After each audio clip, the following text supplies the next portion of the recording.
Good evening, everyone. My name is Ed Hidalgo, and I am happy to be with you. I apologize for being a little bit tardy, as our daylight savings time has played a little bit of a role in our session being on time this morning. So my sincere apologies for that. So welcome, Cedar School. It's been a pleasure to learn a little bit about the work that you do. And I'm excited to share with you a little bit about the work that I do. And if there are any questions, perhaps we'll pop those in a chat, and I'd be happy to answer those as we go. So we're gonna have about 30 minutes here to share a little bit about the work that we're doing here in the Cajon Valley Union School District. I'm going to share with you a little bit about our framework and the process and what we're doing. It is a little bit unique, and I know there's a start to some of our work in country. And so I hope this will be relevant and intriguing and inspire you to ask some more questions. So by way of introduction, I think you know a little bit about my background, so I'm going to jump into the content. I did want to share that I do have a little bit about a different background, and that I do come from the world of human resources. I spent quite a bit of time at Qualcomm in human resources and talent acquisition, moved to University of San Diego, where I worked on the theory of change regarding the integration of career development in the early grades. And that led me to working in the Cajon Valley Union School District, where I've been for 5 years, integrating the framework. And all of this work, working with young people, starting a career center, starting a lab for young people at the company where we were recruiting talent, is all that inspired me to go to El Cajon, our school district that has 16,000 students in 28 schools. That serves a very diverse population of students. We have one of the highest number of Syrian and Iraqi refugees in the nation. And it's a pleasure and honor to serve children from around the world that come to our fine city. But the focus of our work was really about this idea of integrating career development starting in the early grades. And our theory of action was really formed at the University of San Diego at the Jacobs Institute. This idea of career development and what we know, what we don't know, this lack of understanding among students, teachers, parents, and industry about the evolving world of work, an underutilized body of knowledge in pre-K 16 career development, and the need for systemic career development implementation with the schools and higher education. And so these are the core elements that drove our work and the work that we're doing today. And I did some work on reading up on your country. And I don't know if you've seen this, this paper by researchers related to the determinants of youth unemployment in Pakistan. Something that was very interesting to me to read and to understand more about your country and some of these elements that are probably very familiar to you. These elements of politics that we all deal with that are complex, and the importance of investment from other countries, and obviously within our own country in these areas and topics. I read quite a bit about the importance of the agriculture sector in your country, being the primary source of employment for many people. And of course, fascinating to know that Pakistan is the fifth largest by population. So really, you have some big topics that you're facing. And when you look at this paper, and I've added the DOI number if you wanted to read this paper for yourselves. I think it's a good read. But these recommendations is, in many cases, much like our country, surprisingly, is increasing the literacy rate for our young people, and government putting more money towards youth employment.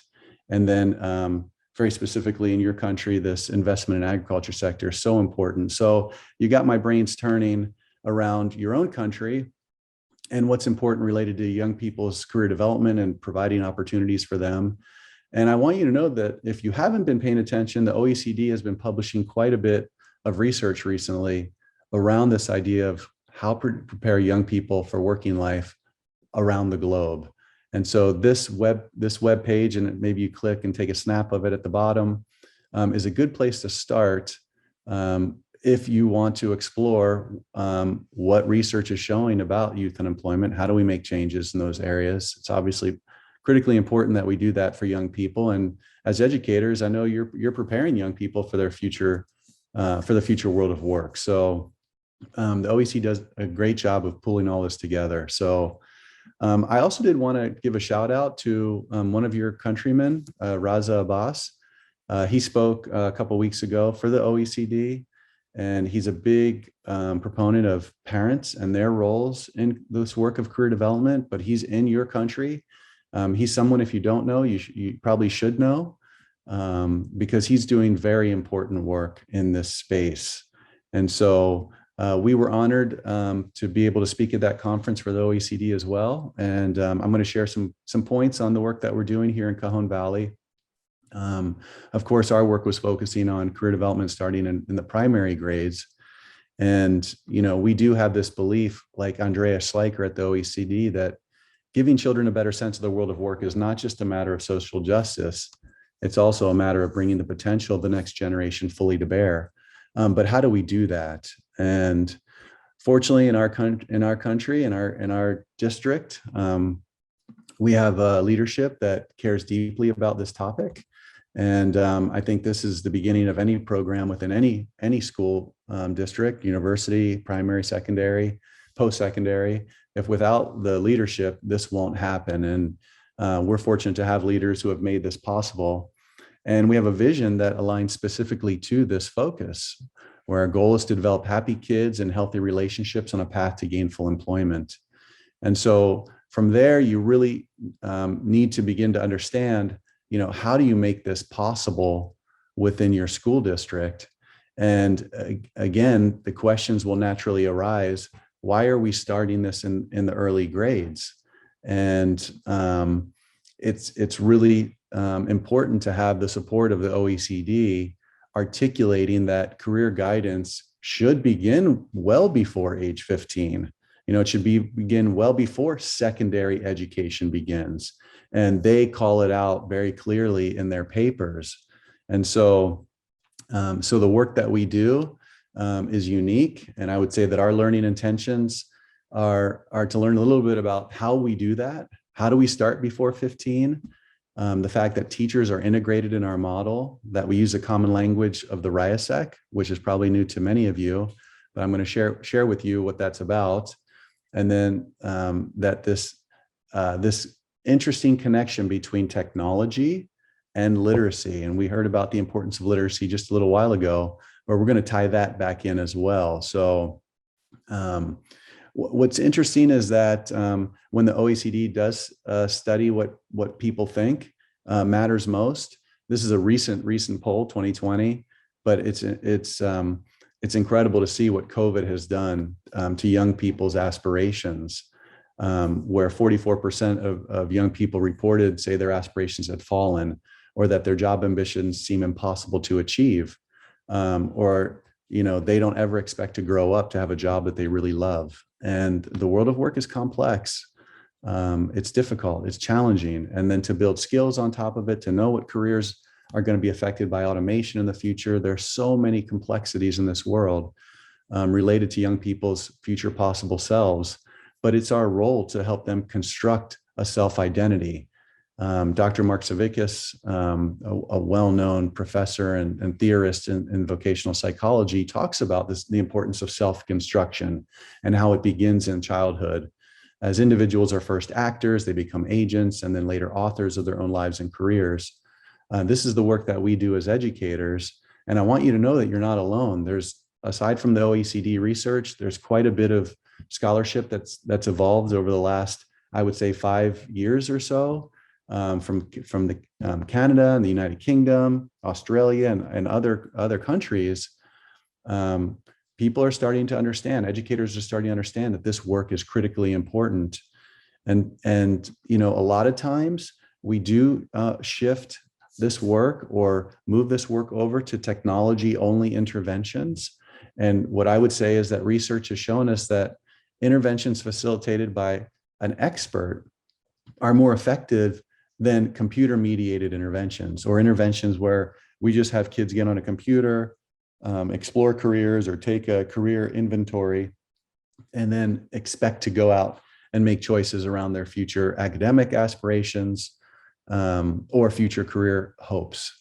And so what I would say to all of you is that career development is a human process, and not to forget that it's a human process. And the goal should be less tech, more human. I understand that you're talking a lot about tech right now at the conference, but we say less tech, more human. Career development is a relationship process. It's about the relationship between you, the educators, the adults, and your young people. And to say that is one thing, but to do it is another. So you need a framework. And the framework that we've designed that's based on career theory is the one that you see in front of you. And we call it the mission of me. And it's a belief that every child, every grade, every year should have the opportunity to explore their unique strengths, interests, and values. So young people need to gain a level of identity that's connected to who they are, their talents, their interests, and their values, just as you're helping them develop their knowledge, skills, and abilities, or the KSAs, knowledge, skills, and abilities. Secondly, they should have an opportunity to explore and understand the academic and career opportunities that are available to them. And then thirdly, that every child, every young person should be able to tell their unique story. So it's one thing to know these things, but how do they tell these things? How do they share these things out to the world? And so this is the grounding framework in our district. And the way that we integrate it is through a model that's in front of you currently. It's our implementation framework. And whenever possible, we want young people, every child, every grade, every year, to explore careers, in many cases, careers they didn't know existed, to be able to simulate and have as-if experiences, work-based learning or project-based learning that you're doing in your schools. We want them to meet professionals in level 3, ideally someone who looks like them, that speaks like them, that's in the world of work. And then at level 4, to be able to practice and try those careers on. Those are the elements that are so critically important.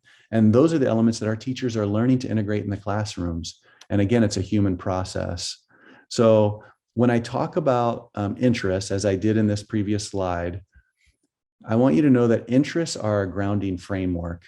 And if you've never seen this typology before, this is Dr. John Holland's theory of career choice.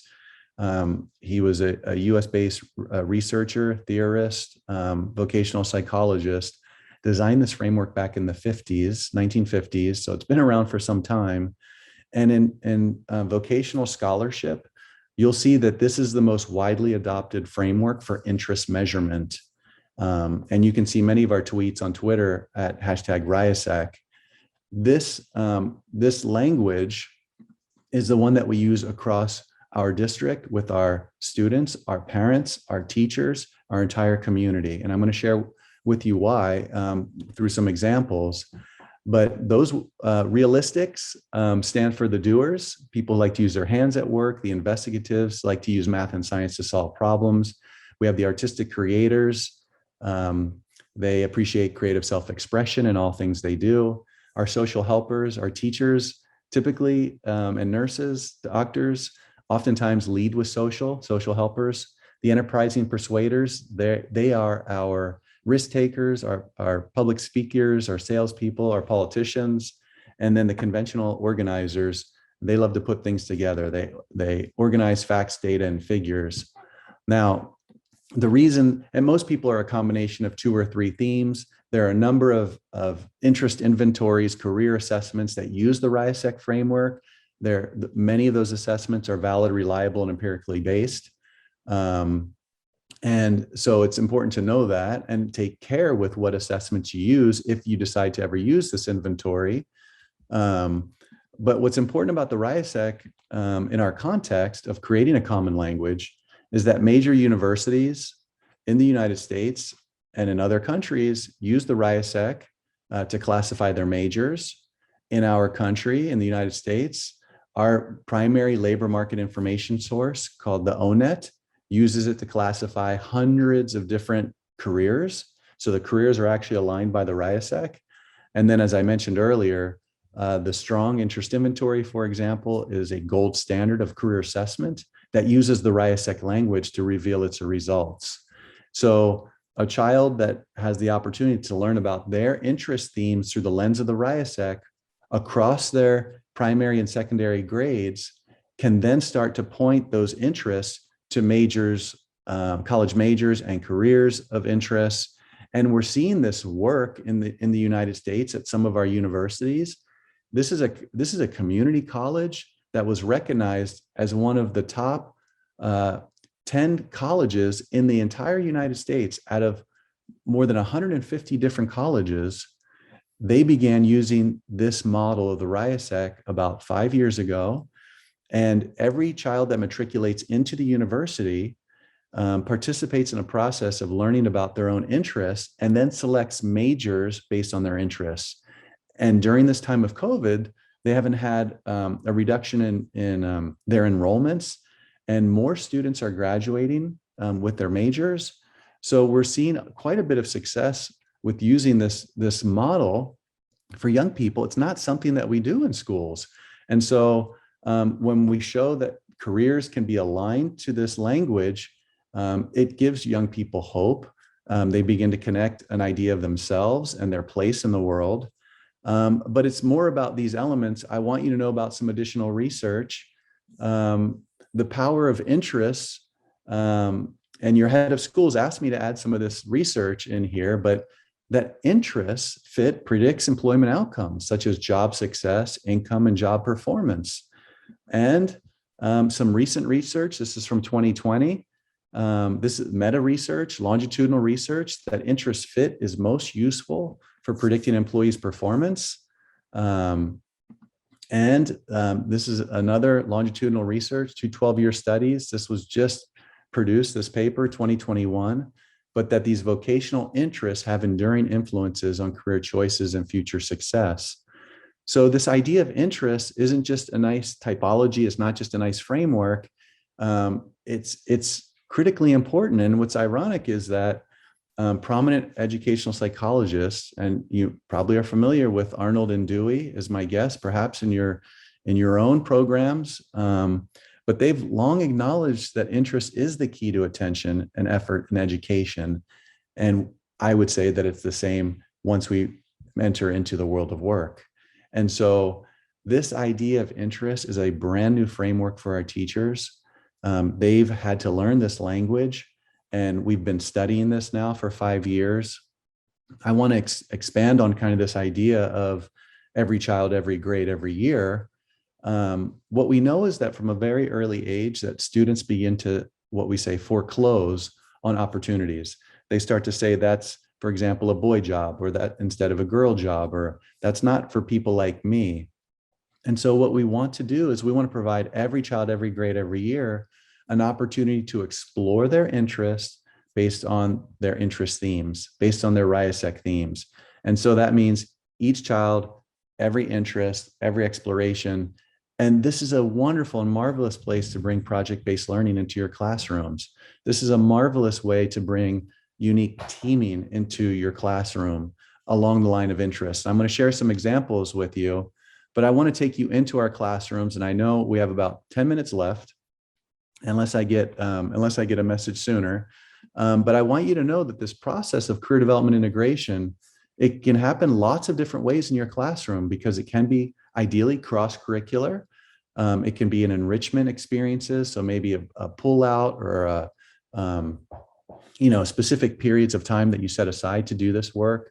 And it can be subject-based. We have a teacher that teaches career development all year in one of our middle schools. But it works very nicely within these best practices of teaching, and it can work. We're a blended environment. All of our kiddos use Chromebooks. So small group, whole group, digital, non-digital, we integrate it in many different ways. And I'll say that it's been incredibly useful to have coaches on staff that we've trained that help all of our teachers across our district, across our region, learn how to do this, because it's new. We do focus again on teachers. And again, the work is happening in our classroom. So you see the RIASEC coming to life here within one of our school sites. And if you step through our doors, you can see that the RIASEC is alive in our classrooms, where students are connecting their learning to the RIASEC, where students are having the opportunity to learn about different professions. We call this an anchor chart. And in this case, students are learning about a veterinarian. The teacher has made this anchor chart. Veterinarians lead with the investigative theme. It's a theme that uses math and science to solve problems. And here's another example of an anchor chart where students are learning about a horticulturist. I pulled this because of the importance of agriculture in your country. So students are learning about a hydroponic garden, and then they are questioning, what are the interest themes of the horticulturalist? And in this case, we know that they are hands-on doers. They're probably working with tools and equipment in the hydroponic garden. They use math and science to solve problems. And as conventional, they're organizing all the equipment. So probably a horticulturalist would claim that RIC. And that ONET that I mentioned earlier, the government's database of jobs, again, aligns these careers by the RIASEC. And so the tools that we create are meant to support this learning in the classroom. And when that happens, you see teachers on Twitter. We use a lot of social media. And here's a teacher in first grade, and she's writing, when kids beg you to work on the RIASEC all times of the day, hashtag they love it. And she's using some of the tools integrated into her classroom to make this learning possible, to extend and make it relevant to young people, just like Miss Manroy is doing here with first graders. She's in a rotation, and she's working with students to learn about the social helping theme. She's talking about gender stereotypes. Our teachers typically male or female, and she's having that conversation with young people. And so this is how the process begins to unfold in our classrooms. Again, it's a human process. Teachers are unpacking this in the classroom and making it relevant for young people. And so when young people have the opportunity to self-report their themes, they begin to, like I mentioned earlier, tell their story. And in this case, students are claiming their interests behind the teacher. They're identifying which of the interest themes most align to them based on what they're learning about each of the interests. And then the students come in front of the classroom and they get to share, why do I have the artistic theme? I think this was superhero day at our school, and that's why all teachers are superheroes. But in this case, Ms. Smith is wearing her cape, and this young student is using her cape as well. So students get a chance to self-report their interests, talk about their interests, share their interests with their class. And what's important for you to know is we're not testing students in the early grades about their interests.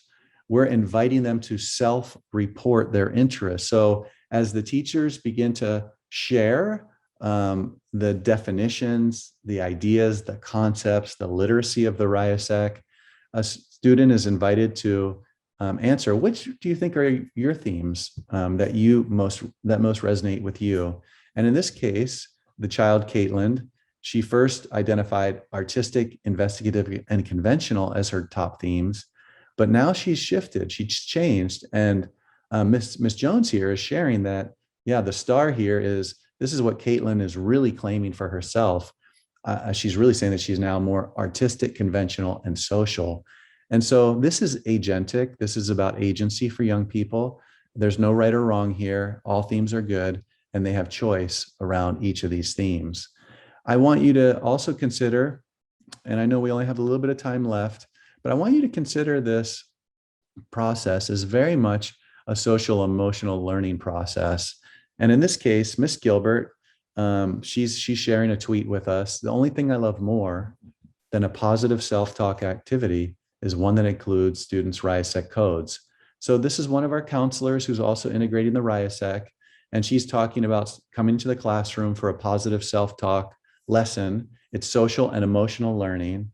And in her class and in the work that she'll do, she'll invite students to start with an I statement, I, then choose am, have, or think, I am, and she'll have them end with the RIASEC and with their understanding of their RIASEC themes. This is integrating career development and social emotional learning in the classroom. So I have the social theme as my top theme. That theme is about helping people. I like to help others. I'm good at helping others. So that social emotional learning comes right into the classroom. It becomes part of the learning, just as it does when it's integrated into a scope and sequence. So again, explore, simulate, meet a pro and practice. A teacher, Miss Brandt in this case, a fourth grade teacher, Just like Miss Gilbert is integrating into her counseling scope and sequence, a teacher will integrate the world of work into his or her scope and sequence. So I'm teaching a science lesson on energy. I'm using reading from Mystery Science about energy, what makes roller coasters go faster. We want to integrate the world of work lesson around a theme park engineer. That's who does the work. And here are the tools that I'm going to use to do that. So as we pull together project-based learning, as we pull together integrated into scope and sequence, as we integrate the RIASEC, then we can begin to integrate and create work-based learning teams based on heterogeneous interests. And how powerful is this? Because this is like the real world. This is real life. We don't work on teams typically with others who have homogenous interests or the same interests. We want to work with people who have different interests. And so you can see here that Mr. Saffer is using different interests as he creates teams. He's inviting students to create heterogeneous groupings as they work on their project teams. Makes working on projects so much more interesting. And so when you think about this work that we're doing and the connection to the resources we've created, there's one last component that's very important, because you've heard a lot of language in my talk today, and we care a lot about lexile and reading. And in our very own country, you might be surprised to know that of 130 million people in the United States, 54% of those adults age 16 to 74, they lack proficiency in reading, and they read at a level equivalent to a sixth grade young person. And that creates more of an effect on unemployment, underemployment, and lack of preparation for the world of work than anything else. So I want you to know that the work that we do isn't just the human process. We also do integrate with a technology that incorporates our model and framework, and it's called Beable Education. I'm going to end here in a minute or two that I have left. But imagine that now a reading program that understands a student's lexile or reading level, provides them readings based on their interests and based on their current lexile. And when a student steps into the platform, they have the chance to experience the RIASEC. And when they experience the RIASEC, the technology using artificial intelligence provides them careers of interest based on their RIASEC themes, and then provides them a snapshot of where their current lexile is, what the career is that they have greatest interest in, and it provides them readings, scaffolded readings based on their lexile and based on their interests. So it's a powerful advancement in the work that we're doing. And your head of schools has integrated this at one of your schools. And it is powerful because it complements the work that teachers are doing in the classroom. It complements the ability for the child to know themselves. It gives them a beautiful view of who they are and who they want to become. And it gives them this beautiful, beautiful language, which to organize this understanding of self. And I'll end with this final story with 1 minute left. Sammy Garcia was a second grader when he came to our schools. He was an English language learner. He learned about the RIASEC in fourth grade. He identified with artistic, social, and enterprising as his RIASEC themes. During that fourth grade year, he had the opportunity to meet our superintendent of schools, who also had artistic, social, and enterprising as his themes. And it was through that experience that he determined that he wanted himself to become a superintendent. Sammy's now in the 8th grade. He's continuing to learn about his RIASEC themes, and he continues to want to have this aspiration of becoming a superintendent because he saw that connection between his interests and the interests of our own superintendent, Dr. David Miyashiro. So I hope that has provided some interest to you. I plan to talk about Upwork, and hopefully you know about Upwork. But if you don't know about Upwork, I hope you go and check it out. But the world of work is open to all people all over the globe. These were some Pakistani SQL consultants that work in your country remotely. Here's some of the earnings that they make. They know this technology.